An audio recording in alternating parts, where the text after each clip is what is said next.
Hello everyone, I am Aditya Kanwal, a senior faculty at ESE and an ex-IES officer. Here today, we are going to discuss the questions that have been asked in the Engineering Services Mains electrical paper in 2020, the paper which was conducted today. So, if you see the electrical circuit questions in the paper, 3 questions have been asked from this subject this time. 52 marks were there from this subject if we talk about. And the questions were easy actually. And if you have attended the classes, for example, if you straightforward see this question, it's a very easy question. It was a question based on the superposition theorem. And even if you see the class notes, the first question that we did in the class notes was very similar. And actually in that we have one more resistor connected over here. So if you have done that question, it was just like, if you see this question, it seems like that I've already done this question. So let's start. We will talk about this, some other things about this also. Now, this was the question in which they asked, find the current I by using the superposition theorem. So first thing is that they have specifically mentioned that you have to use the superposition theorem. You cannot apply the Thevenin-Norton, nodal or mesh or any other method that you want to apply. You can only apply the superposition theorem because they have mentioned it. So they do these kind of things because students have the tendency to skip superposition theorem, thinking that if a question will be asked in the examination, I'll handle it with the help of the nodal. But they specify it. But although it was a very easy question, taking the superposition theorem also into consideration, so let's solve it. Moreover, this was the D part of the first question. First question is a compulsory question, so you know that you must have, you should attempt this because you can't skip it, you don't have the option. So let's solve this question. I have already drawn the question to save some time. So see, he has asked us to solve this question with the help of the superposition theorem. So what will be the first step? First step is to take one source at a time, deactivating the other. So first, I'm activating the 30 volt source and deactivating all the other independent sources. It means I'm deactivating the 6 ampere current source. You know that when you deactivate a current source, it is replaced by an open circuit. So let's redraw the network. So this will be the network that I'll be having, 30 volts. 20 ohm, then 5, one more resistor we have over here and one more over here. This is 5 ohms, 10 ohms, and here we have 15 ohms. And let's say this current is I1. That is, when both the sources are acting simultaneously, at that time we are calling it as I. So when only 30 volt source is acting, at that time I'm calling it as I1, some other variable. Okay, and here the 6 ampere, we have replaced it by an open circuit. So this is the circuit that we have. Now I want to find the value of I1.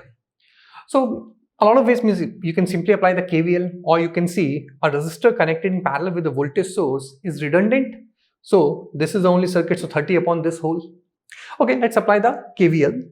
I'm applying the KVL in this loop.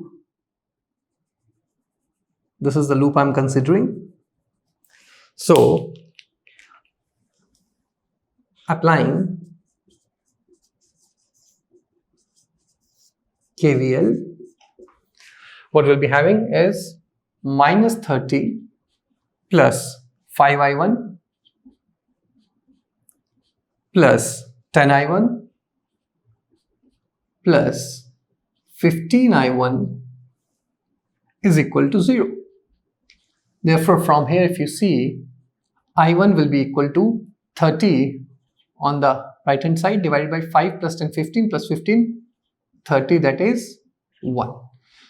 So when only 30 volt source is acting alone, at that time the current flowing through the 5 ohm resistor is 1 ampere. So we have taken the first source into consideration. Now let's move on to the second source. So I'm taking the second source into consideration, that is 6 ampere. It means we are deactivating all the other independent sources. So when I'm deactivating the 30 volt independent source, that is a voltage source, it will be replaced by a short circuit. So let's replace it by a short circuit. So voltage source replaced by a short circuit, 20 ohms, then 5 ohm, Then we have 15 ohms.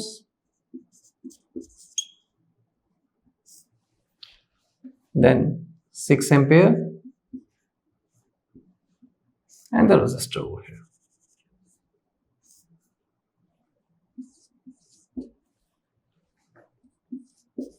Ten ohms. Okay, so this is by short. Then 20, 5, 15, 6 ampere and 10 ohm. And now this time let's say the current is I2. Okay, now I want to find the value of I2. As you can see, this is a dummy. This current will get divided between these two components. But still, let's redraw it for ease of understanding. So I'm redrawing the network. And when I'm redrawing the network, you can see a 20 ohm is in parallel with the short circuit. So I can replace this whole by a short. So this is what I'll be left with.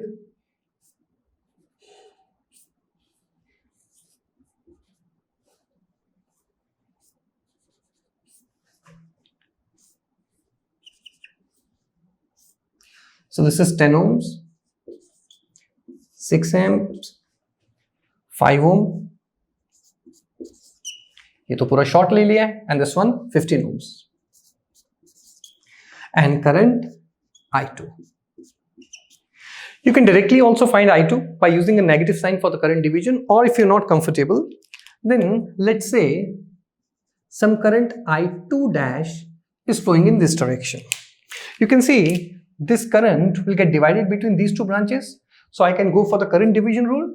So you can see I2 dash, this will be equal to 6 divided by sum of the resistance of both the branches, that is 5 plus 15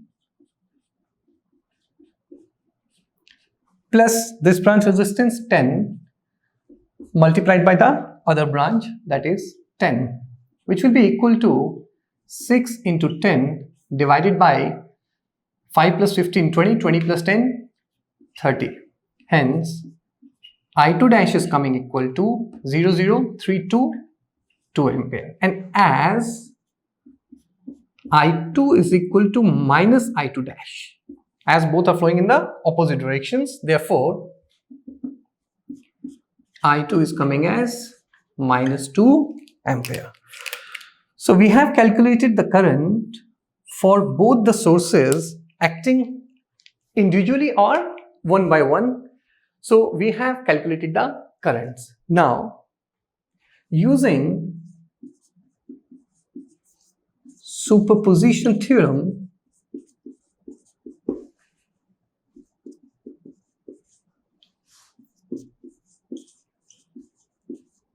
that is, when both the sources will be acting together, the current response will be equal to the sum of the responses due to individual sources, that is I1 plus I2.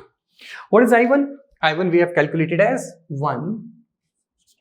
What is I2? Minus 2. Hence, minus 1 ampere is our answer. So see, it was a very easy question. They asked it for 12 marks. I hope you must have done it in the examination, because it was, these kind of the question you cannot, do wrong in the examination, because these are the questions which are going to get you selected. They are very easy questions actually. So this was all. Let's see the next question.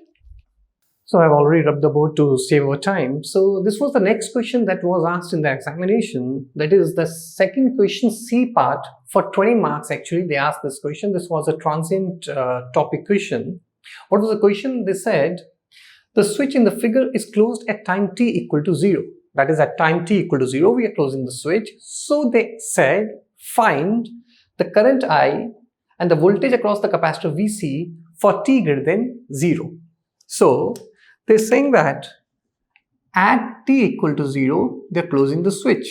Now they want us to calculate I and Vc for t greater than 0. So see, you should not attempt this question by using the formula final value plus initial minus final e to the power minus t by tau. So is it incorrect? No, I didn't say it is incorrect. But actually that is a standard result that we derive for an RC network. And we cannot directly apply the standard result without telling what happened before deriving that standard result. So you should have either attempted this question with the help of the differential equation method or with the help of the Laplace transform. Laplace transform will be an easier method because we, deal with that in great detail in the class, and that's very easier method to handle. So let's solve this with that method. So what will be the first step? The first step will be to calculate the initial conditions, that is the initial energy stored in the inductor.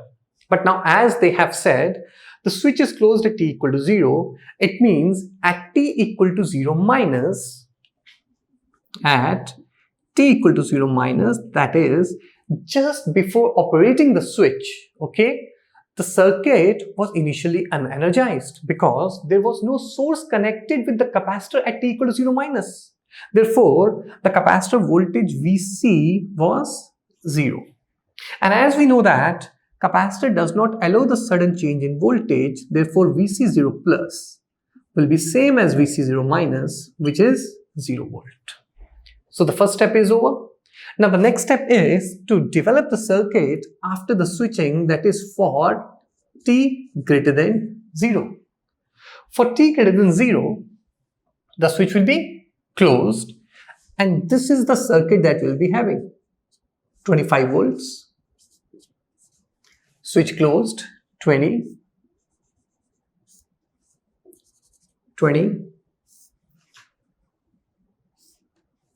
and this capacitor of 5 microfarad, voltage across this one, Vc, 20 ohms and 20 ohms. And the current flowing from here is I. So this is the circuit that we have for t greater than 0. That is when we have closed the switch. This is what we have now. Now I want to find the value of Vc and I. So let's do one thing. Before moving on, let's call it figure 1 because I'll be needing it later on. So figure 1. Now, let's transform it to the Laplace domain because we want to solve it in the Laplace domain. So, transforming the circuit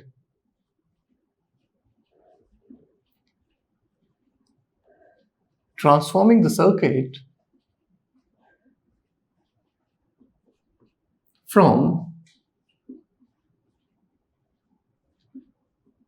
time domain to the Laplace domain. So what we're doing, we're transforming the circuit from the time domain to the Laplace domain. Let's do it. So what we'll be having? 25 volt, this will become 25 by S. 20 ohms will remain as 20 ohms. Here again 20 ohms.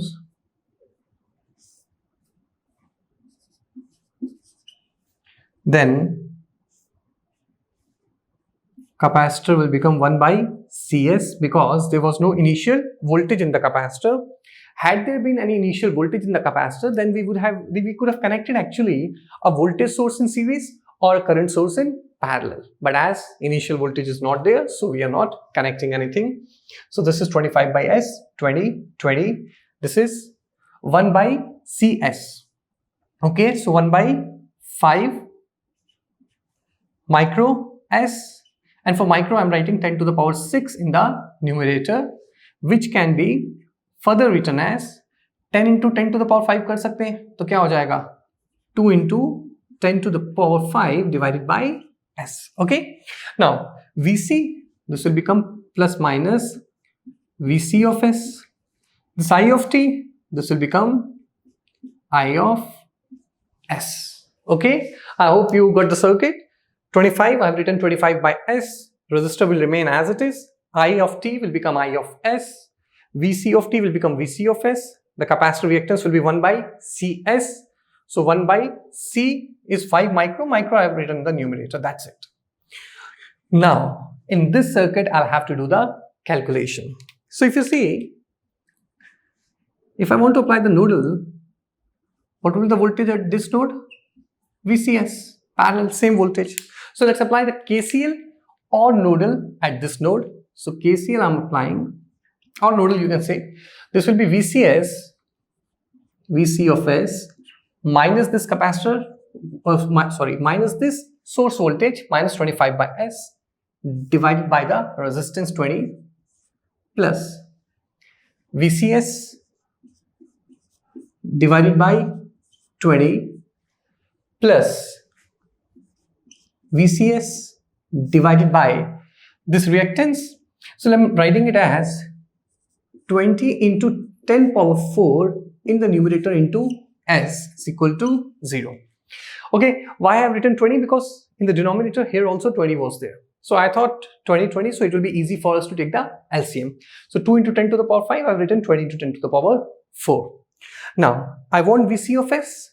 So separate VC of S. So what I'll be left with, take VC of S common. So VC of S I have taken common. LCM is 20 into 10 to the power 4. So in the numerator I'll be having 10 to the power 4 plus here also VCS common, 10 to the power 4 plus here also VCS common. So 20 into 10 to the power 4 is LCM. So only S, then minus 25 by S. The LCM is 20 into 10 to the power 4. So 20 cancel, only left with is into 10 to the power 4 is equal to 0. Okay, we have taken 20 into 10 to the power 4 as the LCM. 20 is there, so 10 to the power 4, 10 to the power 4. And on this side, 20 to 10 to the power 4 will be 0. So this can be further written as VC of S will be equal to this on the right hand side. So I'll be having 25 into 10 to the power 4 divided by S divided by, bring it on the right hand side. So it will be S plus 2 into 10 to the power 4. Therefore, the capacitor voltage finally it is coming as 25 into 10 to the power 4 divided by S into S plus 2 into 10 to the power 4. I have calculated the capacitor voltage as a function of S, but what I want is the capacitor voltage as a function of time, that is as a function of t. Therefore, I'll have to go for the inverse Laplace transform. So let's go for the inverse Laplace transform. So for the inverse Laplace transform, I want to represent it in the partial fraction form, that is, I can split it as A0 by S plus A1 upon S plus 2 into 10 to the power 4. So let's find the partial fraction coefficients. We are going to replace it as here, S equal to 0. These two cancels, 25 by 2. 25 by 2 will be 12.5 divided by S plus S plus 2 into 10 to the power 4. Now this coefficient, so replace this, put S is equal to minus 2 into 10 to the power 4. 10 to the power 4 cancel, 25 by minus 2 will be minus 12.5. So these are the partial fraction coefficients that I have got over here. Now let's go for the inverse of this. So let me rub this.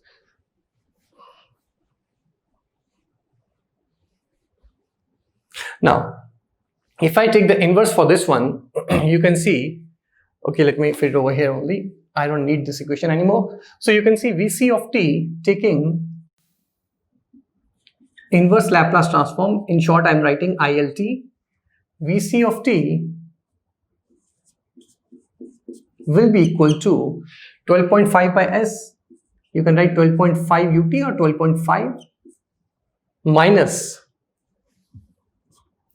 12.5 e to the power minus 2 into 10 to the power 4t u of t.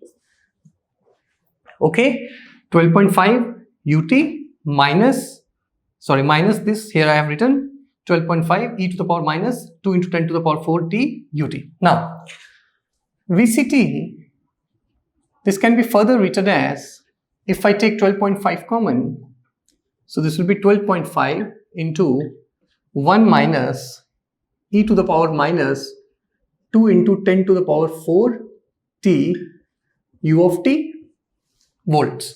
Or what you can do, if you don't want to write u of t, then write for t greater than 0. Okay, simply remove this one and write t greater than 0 because that's what they have asked us to calculate.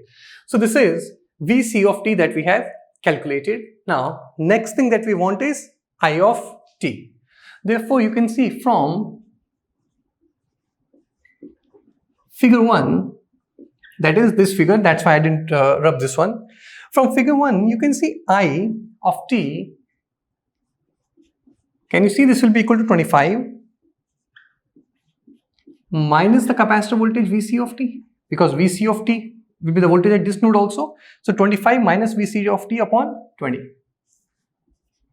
This will be the current value.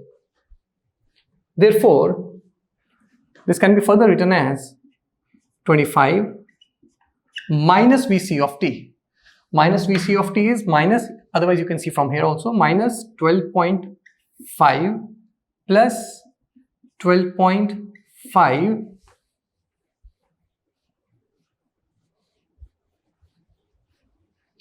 e to the power minus 2 into 10 to the power 4 t divided by 20.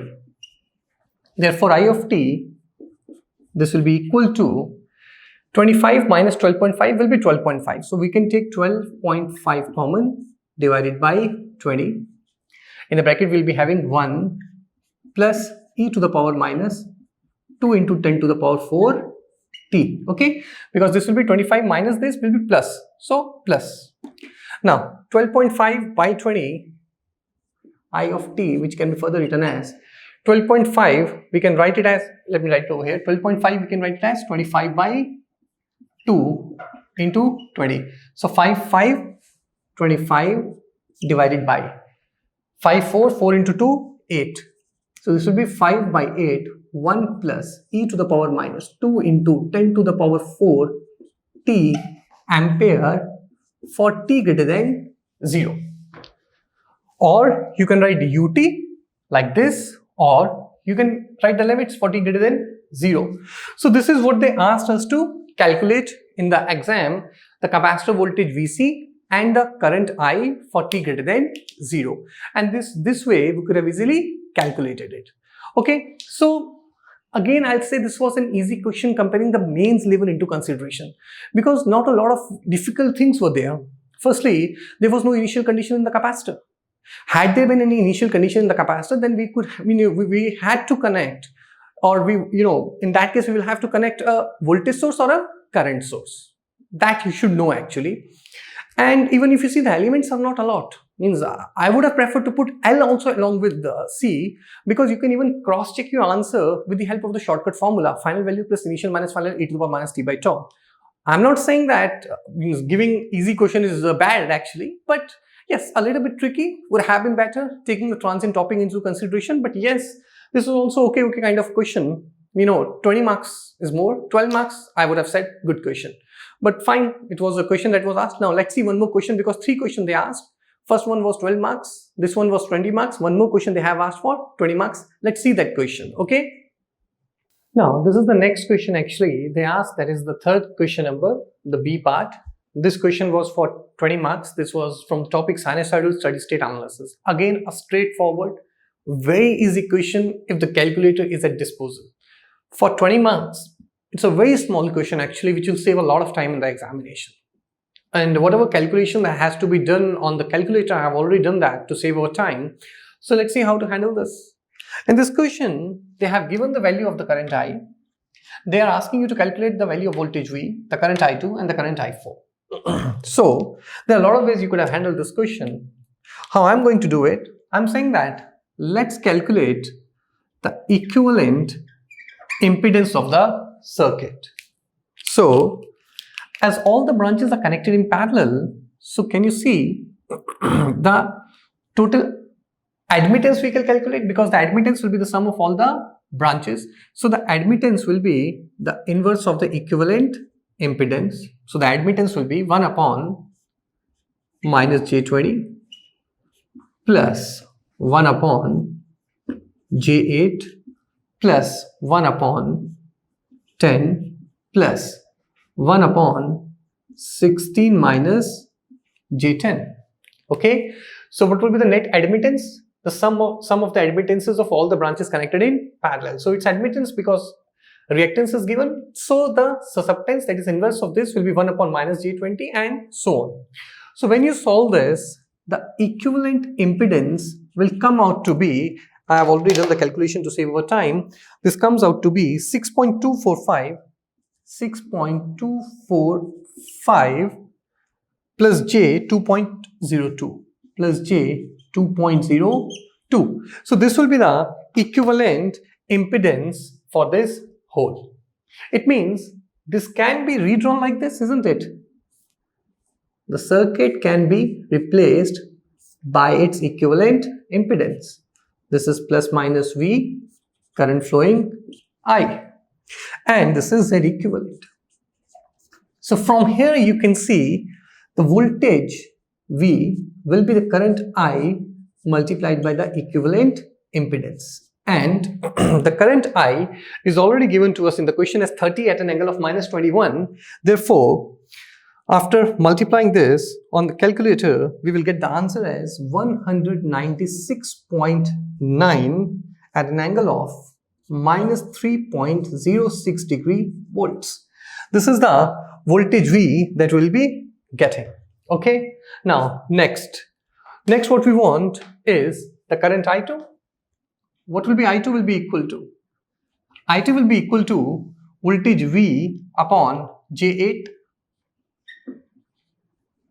and the current I4, this will be equal to voltage V upon 16 minus J10, which comes out to be equal to, again I have already done the calculation for this, so V upon J8 comes out to be 24.6 at an angle of minus 93.066 volts ampere, because we're calculating the current, and I4 comes out to be 10.43 at an angle of 28.945 degree ampere. So basically, this is the answer for I2, this is the answer for I4, and the voltage V that they asked to calculate in the examination. So if you look at this question, this is really very easy question once you have the calculator at your disposal. And as in the mains examination, we have the calculator. They allow us to take the calculator along with. Therefore, this question becomes really very easy. And see how much time you could have saved in this question, because I haven't skipped any step. I simply said this is the equivalent impedance. So the admittance will be this. One more line you want to write, you can write Y equivalent is equal to this one. That's it. Then just on the calculator you have to do the calculation, because you have the calculator. Replace it like this. V will be I into Z equivalent. Just put the values. I haven't shown you, write I and Z and then write it down. So I have already did it in the calculator. Same way, V upon J8, put the value of V over here, divide by J8, this is the answer. I4V, substitute the value of V over here, divide by this, you will get your answer. So again, this was an easy question if you take the mains into consideration. So what I have to say as my overall take, the mains examination for the electrical circuit portion, this time in the electrical branch, was easy. I hope you did all the questions. I have given you the solutions. So you just cross-verify your solutions and see whether you did it right or not. So thank you. That's all from my side. Thanks a lot.